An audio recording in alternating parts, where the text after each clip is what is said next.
नमस्कार. आज पाहूया सुरमई मच्छी फ्राय व चटणी. आज बाजारात बरेच दिवसाने ताजी सुरमई भेटली. सुरमई कट करून त्याच्याकडून घेतली. कट करून झाल्यानंतर ते घरी आणून साफ करून घेतली व त्यात थोडं मीठ टाकून 15 ते 20 मिनटं मीठ टाकून ठेवली व नंतर थोड्या वेळाने परत धुवून घेतली. मच्छीच्या चटणीसाठी लागणारे साहित्य: ओलं खोबरं, 2 टोमॅटो, थोडी लसूण, 2 तिरफळं, थोडा कांदा, कोथिंबीर, धने. लाल मिरची कोमट पाण्यात 10 मिनिटांसाठी भिजत ठेवली, जेणेकरून ती मिक्सरला बारीक वाटली जाते.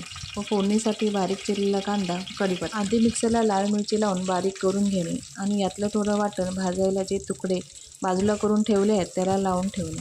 त्यात कोकमा गूळ व चवीपुरतं मीठ घालून ठेवणे व उरलेलं वाटण चटणीसाठी काढून ठेवलेल्या तुकड्यात काढणे. वाटणासाठी काढलेले साहित्य थोडं थोडं घेऊन ते सुद्धा मिक्सरला बारीक करणे. सगळं वाटण मच्छीच्या तुकड्यात टाकाणे. फोडणीसाठी तेल तापलं की कांदा आणि कढीपत्ता टाकणे. नंतर सगळं वाटण व मच्छी त्यात ओतणे. आपल्याला चटणी जेवढी पातळ किंवा जाड हवी असेल तसे पाणी व चवीपुरतं मीठ टाकणे. त्यात 7 ते 8 कोकम नंतर 10 ते 12 मिनिटं मिडियम गॅसवरती शिजत ठेवणे.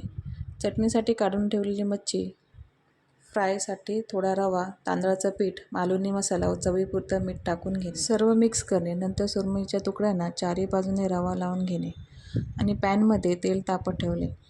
तेल तापलं की सर्व मिडियम गॅसवरती दोन्ही बाजूने छान असे भाजून घेणे. आणि आजची रेसिपी तुम्हाला कशी वाटली हे प्लीज कमेंट करून सांगा आणि माझ्या चॅनलला लाईक आणि सबस्क्राईब करायला विसरू नका. धन्यवाद.